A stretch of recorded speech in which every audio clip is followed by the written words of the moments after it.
So hello everyone, कैसे हैं आप सब लोग। आई होप हारे का सारा सीरीज अच्छे से तो एंजॉय कर रहे हो यार। इंग्लिश के भी कल हमने लाइन बाय लाइन एक्सप्लेनेशन तो कर ली। अब बारी है इसी चैप्टर की समरी को करने की। छोटी सी समरी, अच्छी सी कहानी। मैंने कहा था फिल्म दिखाऊंगा तो फिल्म ही दिखाने जा रहा हूं आज मैं वापस, ठीक है।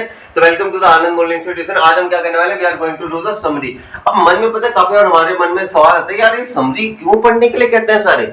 मैं हमेशा कहता हूँ, मेरे पास भी जो ऑफलाइन बैच के स्टूडेंट्स वो पूछते हैं कि सर काहे को इतना समरी समरी कर रहे हो, क्या जरूरत है समरी की। तो मैं कहता हूँ काफी बार ऐसा हुआ आप लोगों के साथ कि आंसर लिखने लगे, कंटेंट पता है। जैसे पूछा कि व्हाई वाज फ्रांस मतलब France why was France in great dear of scolding. आपको पता है कि उससे पार्टिसिपल्स का रूल याद नहीं था, सीधा नहीं लिख सकते। आपको स्टार्टिंग सोच रहे लिखूं कैसे, कंटेंट सारा दिमाग में, शुरुआत कैसे करूं वो समझ में नहीं आ रहा। तो मैं हमेशा कहता हूं अगर आपने समरी को थोरेली 2 से 3 बार अच्छे से पढ़ा होगा तब आपको स्टार्टिंग करने में कभी दिक्कत नहीं आएगी। आप एक्सपेरिमेंट कर सकते हैं खुद के साथ। आज अगर ये समरी के जो नोट्स हैं ये मेरे टेलीग्राम चैनल से मिल जाएंगे आपको अच्छे से, फ्री ऑफ कॉस्ट है, कोई पैसा नहीं ले रहा मैं इनके, ठीक है। जब आप इस समरी को 2 से 3 बार पढ़ेंगे ना, फिर कल हम पीवाईक्यूज करने वाले हैं। पीवाईक्यूज में कहोगे अरे यार ये चीज कमाल है, मुझे कोई डाउट ही नहीं आ रहा, मुझे कोई डाउट ही नहीं आ रहा स्टार्ट करने के अंदर कि मेरी आंसर में जो आंसर राइटिंग जो स्किल्स हैं वो समरी की मदद से बहुत बेटर हो जाएंगी, ठीक है। तो वापस फिल्म देखने के लिए तैयार हो, ठीक है। मैं ट्रेलर दिखाने वाला हूँ, जैसे टाइगर अभी टाइगर 3 का ट्रेलर है बिल्कुल वैसे ही एक ट्रेलर दिखाने वाला हूँ मैं इसका, ठीक है। चलो, फ्रांस से स्टार्टेड। ओके, तो कैसे कहानी की शुरुआत कैसे हुई थी, थोड़ी ओरली कहानी बता दो।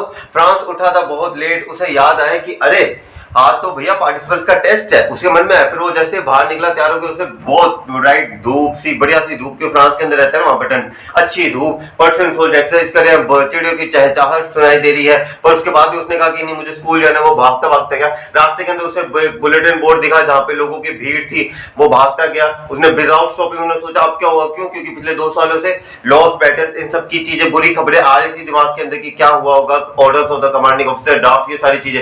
फिर एक ब्लैक स्मिथ ने, एक वॉचर ने कहा था जो कि अप्रेंटिस के साथ था, जो कि उसके साथ काम सीख रहा था, उससे कहा था कि भैया रुक जा तो आराम आराम से जा। उसे लगा उसे ताना मार रहा है पर मान नहीं रहा था। फिर वो और आगे बढ़ा, वो हाफ स्कूल के सामने पहुंचा। उसने देखा कि आज एकदम संडे मॉर्निंग की तरह क्वाइट है, बहुत सारी चीजें उसके दिमाग में आ रही थी। आज कैसे हुआ, क्यों, क्योंकि उसने कहा था मैं तो चुपके से निकल जाऊंगा। उसके दिमाग में तो यही था कि मैं तो चुपके से निकल जाऊंगा। फिर वो कैसे ना कैसे करके उसने पहले आया अपनी क्लासरूम के अंदर, अपनी खिड़की से पहले बच्चों को देखा, तो सारे बच्चे अपनी जगह पे। फिर उसने धीरे से गेट खोला, अंदर आया। मिस्टर फ्रांस जो मिस्टर एमएमएल थे उन्होंने बड़े प्यार से कहा कि हे पुत्र अपनी सीट पे जाके पधारे, हम आपके बिगैर चैप्टर चालू करने वाले थे। वो अपनी सीट पे बैठता है। उसके बाद क्या होता है कि वो तो जैसे अपना उसका तो थोड़ा सा डर है वो खत्म होता है। तो उसके बाद क्या होता है, वो देखता है यार एमएमएल जी ने बड़े अच्छे कपड़े पहने हुए। फिर वो इधर पीछे की तरफ देखते हैं, वो कहते हैं बैक बेंचेस के ऊपर गांव के बुजुर्ग आदमी बैठे हुए। फिर एमएमएल जी बताते हैं कि देखो भैया फ्रांस और प्रूसिया के अंदर जो 1870 के अंदर जो लड़ाई हो रही थी, हम कह रहे हैं 1870 में हुई थी, जो 1870 में लड़ाई हुई थी उसके अंदर फ्रांस हार चुका है, जिस वजह से एल्सियस और लोरेन को अपने जो प्रूसियन हैंड्स के अंदर दिया जा चुका है। अब इस वजह से अब तुम्हें फ्रेंच लैंग्वेज नहीं पढ़ाई जाएगी, तुम्हें जर्मन ही पढ़ाई जाएगी। अब ये सुन के सारे बच्चे कहते हैं यार हम तो अब फ्रेंच सीख नहीं पाएंगे, क्योंकि फ्रेंच एक तरीके से मातृभाषा है। कल आपसे कोई कहते आप हिंदी नहीं बोल सकते हो, बुरा लगता है, बुरा क्या बहुत ज्यादा बुरा लगता है, ठीक है। तो ये सिचुएशन उनके साथ भी, अब उसके मन में थोड़ा सा गिल्ट सा है कि हमने क्यों नहीं किया, कैसे हमारे पास मौके थे नहीं हो पाए। फिर उन्होंने बताया कि कहीं ना कहीं एमएमएल जी की भी गलती थी कि उन्होंने अब जब भी उन्हें मन किया छुट्टी देने के लिए वो छुट्टी दे देते थे। उनका जब मन नहीं करता था लेक्चर ना लेने वो नहीं लेते थे। बच्चों का भी ये था कि उनके जो पेरेंट्स थे वो उन्हें पढ़ाना ही नहीं चाहते थे, क्योंकि जंग का माहौल था, सबको पैसे चाहिए था, सर्वाइवल था। आप पढ़ो लिखो ये बात की बात है, लेकिन क्या आप रात को एक भूखे पेट सो रहे हो वो ज्यादा बड़ी बात होती थी उस टाइम पे। तो वही बात थी कि उनके मन में कि वो अपने बच्चों को मिल्स के अंदर या फार्म्स के अंदर कुछ एक्स्ट्रा पैसा कमाने के लिए भेज देते थे। तो ये सारी चीज हुई इसके अंदर। फिर उन्होंने कुछ लेसन किए, पहले राइटिंग किए, फिर उन्होंने कोई ग्रामर लेसन किया, फिर history of the saints book के अंदर से कुछ लेसन किया। लास्ट के अंदर हम देखते हैं कि जो एमएमएल जी है वो एकदम मोशनलेस बैठे होते अपने चेयर पे, पहले एक चीज को देख रहे थे दूसरी चीज को, कि वो सारी यादें अपने दिमाग में समेटना चाहता है। लास्ट के अंदर वो क्लास को डिसमिस कैसे करते हैं, विवे ला फ्रांस लिख के ऐसे डिसमिस करते हैं। मैंने आपको ओरली बहुत छोटी सी समरी दी आप लोगों को, ठीक है। इसी समरी को वर्ड्स के अंदर देखो, फिल्म तो आपके दिमाग में आ गई, ठीक है। इसे अगर आप लोगों ने इमेजिन करोगे तब अच्छे से आ गया होगा। अब आपको मैंने समरी क्यों बताई, छोटी सी समरी थी, आई गेस कितने मिनट की होगी समरी, आई गेस 1 या 2 मिनट की, मैक्स टू मैक्स 3 मिनट की समरी के अंदर मैंने आपको सारी बातें बता दी। अब ये लाइनें जब आपको पता चलेगी कि किस हिसाब से लिखनी है, आप, मैं कह रहा हूं आपके आंसर राइटिंग इतनी परफेक्ट हो जाएगी ना, कल पीवाईक्यू के अंदर खुद को टेस्ट कर लेना, मेरी बात पे विश्वास ना होता तो, ठीक है। देखो क्या लिखा है, as France started very late for school that morning, France ने बहुत ही लेट चालू किया था अपने स्कूल उस दिन के लिए। He was in a great fear, dead आया था, याद है ना वर्ड, कौन सा वर्ड आया था एनसीईआरटी में, डेड, मैंने यहाँ पे फियर लिखा है। वो क्या था, बहुत ज्यादा डरा हुआ था, क्यों, क्योंकि पार्टिसिपल्स का रूल था, specially because his teacher MML had said that he would put up the questions on participles. उसके टीचर ने कहा था भैया मैं तो पार्टिसिपल्स पूछूंगा, अब तुम लोग देखो, ठीक है। And France did not know anything about it, France मेरी तरह था ठन ठन गोपाल, उसे तो पता नहीं था भैया क्या होना है क्या नहीं होना, ठीक है। For a moment he thought of running away and spending the day out, एक बार तो उसके मन में भी आया ओ आज दिन चढ़या, चलो भैया चलते हैं हम, ठीक है। And it was a warm and bright day, देखो फ्रांस के अंदर वहां पे सर्दी वाला इलाका होता है, जैसे मैं राजस्थानी हूँ, अब यहाँ पे इतनी ज्यादा गर्मी पड़ती है कि यहाँ पे थोड़ी सी देर में बादल भाई या फिर थोड़े से क्लाउड्स अगर आ जाते हैं तो एकदम थोड़ा सा ऐसा लगता है यार मौसम बढ़िया हो गया, मतलब ऐसे बारिश का थोड़ा सा मौसम हो जाने, थोड़ी सी ठंड होना हमारे लिए बहुत बढ़िया बात होती है, ठीक है। बर्ड्स वर ट्विटरिंग, यहाँ पे आप याद है एनसीईआरटी में क्या लिखा था, the birds were chirping at the edge of the wood, okay. तो यहाँ पे the birds were twittering outside and the person soldiers were practising, वो एक्सरसाइज कर रहे थे, ठीक है। कहाँ पे एक्सरसाइज कर रहे थे, बैक ऑफ द सोमिल। थोड़ी थोड़ी एनसीईआरटी का भी रेफरेंस मिलता जाएगा, अगर आपने चैप्टर ढंग से पढ़ा तो आपको याद आ रहा हो, इंटरेस्ट लगा रहा होगा आप लोगों को। All these things were much more attractive than the rules of participle, तो ये सारी चीजें बहुत ज्यादा अट्रैक्टिव थी, अट्रैक्ट कर रही थी, यार ये क्या मस्त है ना। अब सोचो मैं राजस्थानी बनता हूँ, यहाँ पे बारिश जैसा माहौल सा हो रखा हो, मैं कितना खुश होऊंगा यार, क्या मस्त सा मौसम हो रखा है, तो उनके लिए भी वैसे ही बात है, गर्मी आई उनके लिए अच्छी बात है। But any how he force himself, उसने कहीं ना कहीं उसकी आत्मा कहती है हे पुत्र चलो चलते हैं, but any how he force himself हरिडली towards the school, और वो किसी तरीके से अपने स्कूल की तरफ उसने अपने मन को बनाया कि चलो कोई बात नहीं हम तो आज स्कूल जाएंगे। When he was passing the town hall, याद आ गया, he was passing the town hall without stopping, उसने देखा एक क्राउड है, बुलेटिन बोर्ड के बाहर भीड़ लगी हुई है, एक वॉचर ने अपने अप्रेंटिस के साथ कहा था रुको, ठीक है।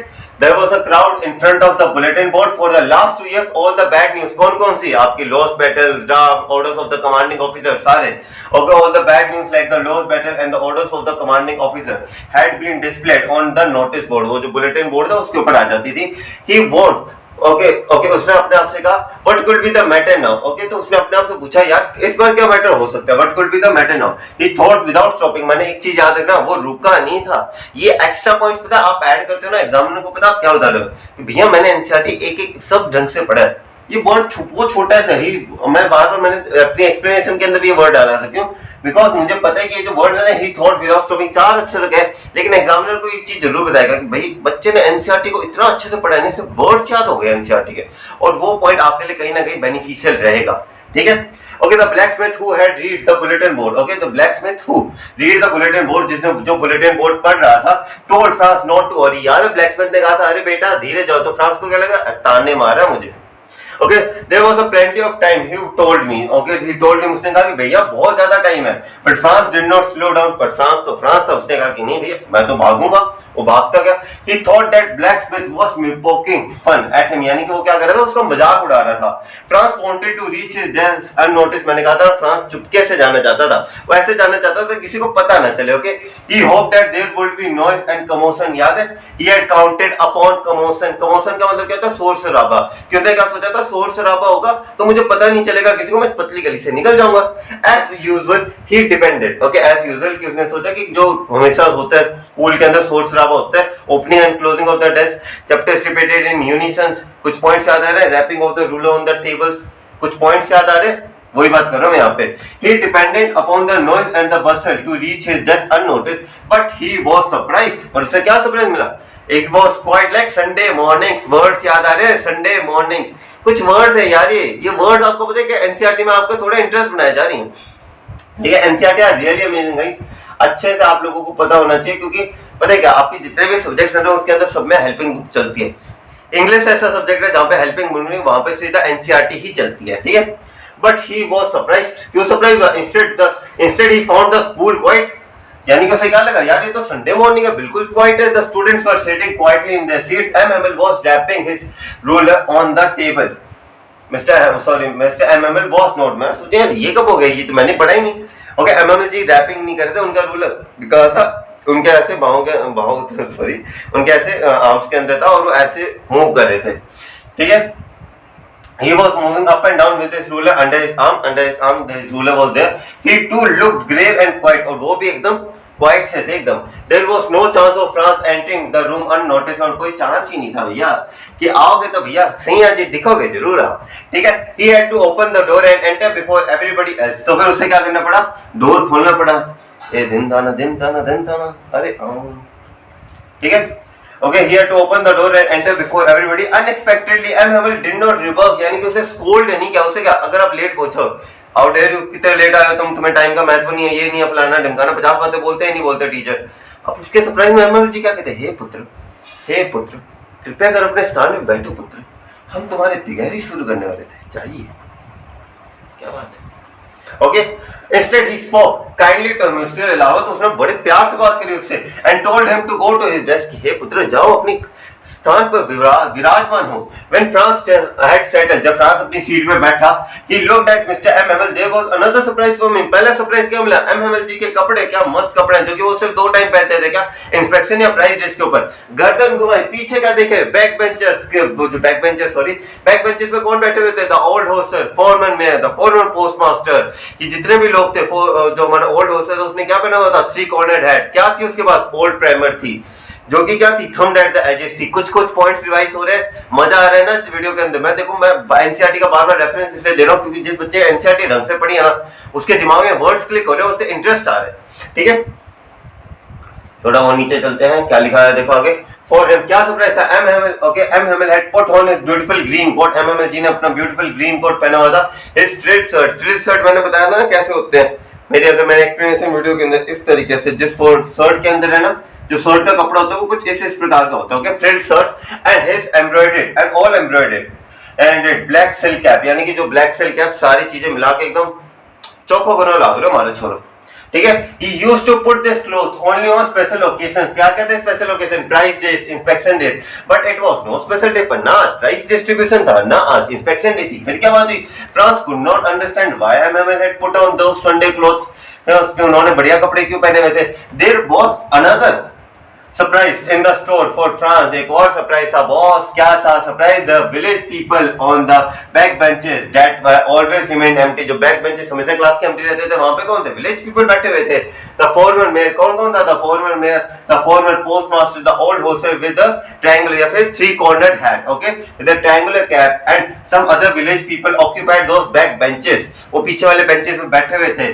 M Hamel climb up his chair and spoke to his pupils का मतलब होता है स्टूडेंट्स के साथ उन्होंने बात करते हुए क्या कहा, in a gentle and serious tone, उन्होंने बहुत ही जेंटल और सीरियस टोन में क्या कहा था, हे मेरे प्यारे विद्यार्थियों, एल्सेस और लोरेन अब प्रूसिया के हाथ में पहुंच चुके हैं, क्योंकि फ्रांस अपनी 1870 की लड़ाई हार चुका है, और इस वजह से अब आपके स्कूलों के अंदर सिर्फ और सिर्फ जर्मन लैंग्वेज पढ़ाई जाएगी, आपके स्कूल के अंदर फ्रेंच लैंग्वेज अब से नहीं पढ़ाई जाएगी। फिर क्या हुआ, फिर वो जो होता है हमारा, जैसे वो होते हैं ना, एक सीरियल आता था गोपी बहू का, साथ निभाना साथिया, तो एक धिनताना, फिर वो एक जैसे कोकिला की एंट्री होती थी, वो गाना सा नहीं बजता था, एक धिनताना धिनताना धिनताना ऐसे करके, बिल्कुल वही उनके दिमाग के अंदर क्या हुआ, ठंडक लैप सी थी एकदम, क्या बिजली का झटका, ठीक है। He told them that an order had come from Berlin, berlin से order आ चुकी है, that French will not be taught in any more, France ज्यादा नहीं पढ़ाई जाएगी, कहाँ पे, in the schools of Alsace and Lorraine,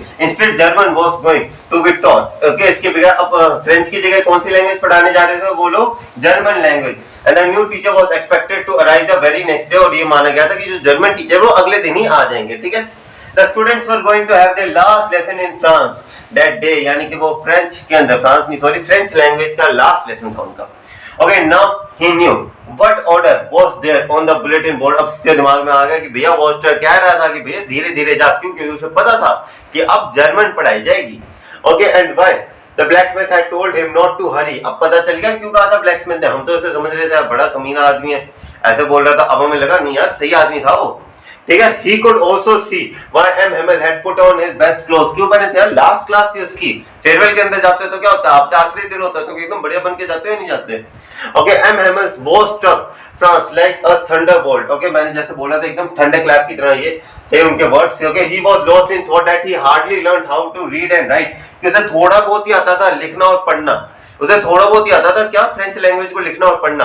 अब क्या होगा, अब अगर आप आपको हिंदी आती है, आपकी हिंदी मातृभाषा है, ठीक है, अब आप हिंदी को एक दिन आपको हिंदी पढ़नी ना है लिखनी ना है, क्या बात होगी। इससे एक और रेफरेंस याद है, उन्होंने कहा था कि जब अगर वो फ्रांस से एक सवाल पूछते हैं, फ्रांस पहले वर्ड में अटक जाता है, तो वो क्या कहते हैं कि तुम कैसे कहोगे, कि पहली बात तो वो कहते हैं कि क्या नाम लेते हैं, तुम इतने भी बुरे नहीं हो, तुमसे भी बुरे बैठे हो। उसके बाद क्या, तुम लोगों ने उन जर्मन लोगों को you gave the right to the breeches, याद आया वर्ड ब्रेचेस। ब्रेचेस का मतलब जो भी बैड पीपल थे, जो प्रूसिया के लोगों के लिए कहा गया था कि उन ब्रेचेस को तुम लोगों ने अधिकार दिया कि वो लोग तुमसे पूछेंगे कि तुम काहे के फ्रेंचमैन हो, ना तुम्हें फ्रेंच बोलनी आती ना लिखनी आती, काहे के फ्रेंचमैन हो तुम लोग, बोलने का अधिकार दिया ना। Okay, He felt that he would have to stop forever. He was sorry to have wasted his time. उसे याद आता है कि मैंने मेरा टाइम वेस्ट कर दिया। कहाँ का?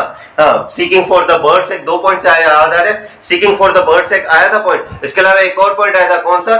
जो सार रिवर के ऊपर वो जो जाते थे घूमने के लिए। Okay, his time he had always been enjoying himself outdoors. He had hated his books. यानी कि अब एक और पॉइंट आ चुका है आपके दिमाग में, क्या? जो उसकी बुक थी history of the old saints of grammar book, वो जो कि पहले उसे क्या वर्ड लगते थे, वर्ड याद आ रहे हैं, नॉइजेंस, The verbs that seemed to him like a nuisance. अब वो उन्हें कैसी लग रही थी, अब जो बुक्स थी उन्हें वो कैसी लग रही थी, और ओल्ड फ्रेंड्स ना बहुत अच्छी मित्र की तरह लग रही थी उन्हें। ठीक है, he had read it. M. Hamel and his iron ruler. उसके iron ruler भले M. Hamel की तरह भी cranky था। Okay, the fact that he was living the very next day make him forget that how cranky he was. Points याद आ रहे हैं यार, ये मजा है यार, अगर आप ढंग से पढ़ते हो ना आपको पढ़ाई में भी मजा आने लग पड़ता है, आपके लिए बर्डन नहीं बनता ये। ठीक है, चलो हम आते हुए इस चैप्टर का बहुत ही अंत बहुत ही ज्यादा करीब है। Okay, but his attitude suddenly change, generally change हो गया यार। आखिरी दिन पे तो सब कुछ, रोडीज देखते हो, रोडीज में भले कितने लड़े हो, आखिरी दिन जाते वक्त तो बंदा खुश होता ही है, बिग बॉस के अंदर मान लो। ठीक है, suddenly change, he felt that his books were good companion, बहुत अच्छे दोस्त थे। He did not mind MMS ruler and Reebok, यानी कि जितने भी एमएमएल उन्हें डांटते थे, स्कोल्ड करते थे, एमएमएल का जो रूलर पढ़ता था उससे अब सब कुछ भूल चुके हैं। Now he also understand why the people of the villages were there, क्यों आए थे, because they were paying respect to the country that was theirs no more, वो उस देश को रिस्पेक्ट दे रहे थे जो कि अब उनका था ही नहीं। क्यों? क्योंकि प्रूसिया के हाथ में आ चुका है वो देश, अब आपको किसी ने अडॉप्ट कर चुके हो, आपके ओरिजिनल पेरेंट्स अब आपके पेरेंट्स नहीं रहे, तो उन ओरिजिनल पेरेंट्स को रिस्पेक्ट देने के लिए आया था वो, समझ रहे हो ना। यहाँ पे प्रूसिया ने क्या किया, एल्सेस और लोरेन को हत्या लिया, जिस वजह से क्या हुआ, उनकी जो मदर थी फ्रांस वो तो उनसे अलग होगी, तो वो उस कंट्री को रिस्पेक्ट दे रहे थे जो कि अब उनकी था ही नहीं। बहुत अच्छी लाइन लगती है मुझे। Okay, they were also sorry that they had not been to the school very much of the time, कि उन लोगों ने भी ढंग से पढ़ाई नहीं करी। Now they had come to thank to the teacher for his faithful service, कितने साल की फेथफुल सर्विस दी थी उन्होंने, 40 साल की फेथफुल सर्विस दी थी। Mister Ahmed has asked France to tell the rule of the fourth participant, कि उन्होंने पूछा कि भैया आप पार्टिसिपेंट्स का रूल बताओ। France wished he could tell the rule, उसने सोचा कि मैं बता सकता हूँ क्योंकि उसके माइंड में बहुत ज्यादा क्लियर था, बट he failed miserably, क्योंकि वो पहले वर्ड पे अटक गया। M. Hamel did not see and scold France, और आमतौर पर तो बच्चा जवाब नहीं देता तो टीचर डांटता है, लेकिन उन्होंने उस दिन डांटा नहीं। ओके, क्यों नहीं डांटा इससे, तो हम यहाँ पे कहते हैं he said France was not only the person to blame, कि तुम सबसे बुरे नहीं हो France, the people of Alsace had never been interested in learning, की जो people Alsace के वो हमेशा ही है, they put on learning till tomorrow, वो कल के ऊपर काम को छोड़ देते हैं। people always put off learning till the next day। France parents wanted him to earn more money, ज्यादा पैसे कमाने जाते थे, इसलिए वो कहाँ पे भेज देते थे, फार्म्स में भेज देते थे, मिल्स में भेज देते थे, instead of going to school। M. Hamel said they were strange Frenchmen who could not write and read, okay, their own language। अब याद आ रहा है ब्रेचेस की बात आ रही है क्या, कि जो ब्रेचेस थे उन्हें तुम लोगों ने, तुम्हारी जो बेवकूफी थी उससे उन लोगों के पास अधिकार है कि वो बोलेंगे, तुम काहे के फ्रेंचमैन हो जो ना तुम्हें हिंदी बोल, ना तुम्हें अपनी लैंग्वेज मेन जो तुम्हारी लैंग्वेज है फ्रेंच, ना तुम पढ़ सकते हो ना लिख सकते हो, क्या तुम काहे के फ्रेंचमैन हो, फ्रेंचमैन कहते हो तुम लोग अपने आप को। He also blamed himself, उन्होंने खुद को भी कहा कि जब भी मेरा फिशिंग करने का मन करता था मैं तुम्हें छुट्टी दे देता। He said sometime he closed the school when he had wanted to go fishing, जब भी उन्हें फिशिंग के लिए जाना होता था वो छुट्टी करते थे, या वो क्लासेस के टाइम पे अपने बच्चों को, अपने जो उनका गार्डन था, याद है कि एमएमएल वो जो हमारा फ्रांस था वो हाफ टाइम से कहाँ पहुंचा था, in front of the garden of MML, कि उनका गार्डन उनकी क्लासरूम जस्ट साथ साथ थे, तो जैसे उनके गार्डन के अंदर पौधों को पानी देने के लिए भेज दिया, ये पढ़ाने के लिए भेजा, अब तो पौधे में पानी डलवा रहे, है ना, गलत बात थी ये भी। M. Hamel then praised his mother tongue, उसके बाद उन्होंने कहा कि French is the most beautiful language in the world according to mister French. Okay, हमारे अकॉर्डिंग तो आज भी हिंदी है। Okay, he said that French is the most beautiful language, the most logical and the most clearest one in the world. He exhorted the people to stick to it. और उन्होंने कहा कि आप लोगों को ये लैंग्वेज पकड़े रखनी है, because as long as you held fast to a language, it is the key to their prison. याद आ रही है एनसीईआरटी की लाइन है, ये चीज इंपॉर्टेंट है गाइस, मजा आ रहा होगा जिन जिन ने एनसीईआरटी ढंग से पढ़े उन्हें मजा आ रहा है यार, मजा आ रहा है कि पॉइंट रिवाइज होते जाने हर एक, की टू द प्रिजन, क्योंकि जब तक, क्योंकि आप लोगों ने जैसे नेशनलिज्म इन इंडिया पढ़ा था class 10 history chapter number 2, nationalism India पढ़ा था ना आप लोगों ने, ऐसे तो बीच के अंदर है पर वैसे सिलेबस के अंदर देखा जाए नेशनलिज्म इन इंडिया, उसके अंदर क्या था, भारत माता, जो उसके अंदर आई गेस 6 जो होता था, 6 यूनिट थी उसके अंदर नेशनलिज्म इन इंडिया के अंदर, उसके अंदर एक चीज आती थी, याद है ना, क्या कि सॉरी क्या कि जो एक भारत माता की पिक्चर बनाई गई थी, उसके अलावा हम लोगों ने क्या किया था कि लैंग्वेज लेके आए थे कॉमन, क्योंकि कॉमनैलिटी है ना, अगर मैं यहाँ पे हिंदी बोल रहा हूँ, एक बंदा तमिल बोल रहा है, नहीं बनेगा ढंग से, लेकिन एक बंदा मैं हिंदी बोल रहा हूँ वो भी हिंदी बोल रहा है, तो हम लोगों के अंदर ऑटोमेटिकली एक लैंग्वेज बॉन्ड बन जाएगा, तो इसलिए यूनिटी बनाने के लिए चीजें करी गई थी, ठीक है। Okay, he assured them that if they had passed to their language, they would be able to get rid of the Persian rulers. कि Persian rulers जो तुम्हारे ऊपर हुकूमत करने वाले हैं, तुम उनके ऊपर कहीं पर वो तुम्हारे ऊपर इतने ज्यादा हावी नहीं हो पाएंगे। Their language was the key to their freedom from slavery. Slavery का मतलब होता है गुलामी, ठीक है। It was MM's last day at the school, but he had the courage and devotion to do his teaching work as usual. उन्होंने lesson लेने की हिम्मत थी उनके अंदर। He taught grammar, he gave writing exercise, यानी कि उन्होंने एक राइटिंग का पेपर भी दिया था जिसके ऊपर क्या लिखा था, France essays. He asked little children to trace their fish hooks. Okay, France listen to his lesson attentively. France ने क्या बात है, याद है फ्रांस ने कहा था यार बहुत बढ़िया बात है यार, मुझे तो सारी बातें समझ में आ रही है, या तो मैंने ढंग से सुना नहीं या उन्होंने ढंग से कभी पढ़ाया नहीं, ठीक है। वैसे ढंग से पढ़ाया, क्या पता उन्होंने इतने एफर्ट्स देके नहीं पढ़ाया होगा, ठीक है। He felt MML had explained the lesson so clearly which he had never done before, कि उसे लगा कि MML जी देखो है फ्रांस बड़ा शैतान, पहले तो खुद की गलती बताई फिर मास्टर की गलती बताई कि उन्होंने इतना अच्छे से पहले पढ़ाया नहीं होगा। He appeared to him, okay, it appeared to him that on the last day he wanted to give his people all the knowledge he had, याद था ना, that all he had he wanted to give, जो भी knowledge थी वो सारी चीजें देना चाहते थे उसे। The church clock struck at 12, 12 बजे घंटी बज गई, पर्सन सो जाने लग पड़े। It was time for the school to close. MML wanted to say something, उन्होंने कहा था ना I my friends I यहाँ पे अटक गए थे, क्यों, क्योंकि इमोशनल हो चुके थे उस टाइम पे ऊपर, but he overwhelmed with his emotions, वो इमोशंस के साथ बढ़ चुके थे यार, बहुत दुखी थे उस टाइम पे। Okay, he wrote Vive la France on the blackboard as long as he Vive la France बहुत बड़ा लिखा उन्होंने, and with his hand, okay, dismiss the class, okay, with the wave of his hand, उन्होंने जाते हुए अपना sir, याद है उन्होंने ऐसे लगा लिया था, उन्होंने अपना सर अपने जो दीवार थी उसके ऐसे लगा दिया और लास्ट में कहा the class is dismissed, कि मेरे को। और इसी के साथ ये आपकी कंप्लीट समरी खत्म होती है। बहुत ही इजी लैंग्वेज के अंदर मैंने आप लोगों को समरी प्रोवाइड करी है। आई होप आप लोगों को अच्छे से समझ में आ रही होगी। या चैनल पे नहीं हो तो प्लीज सब्सक्राइब कर लेना, ठीक है। तब तक के लिए जय हिंद।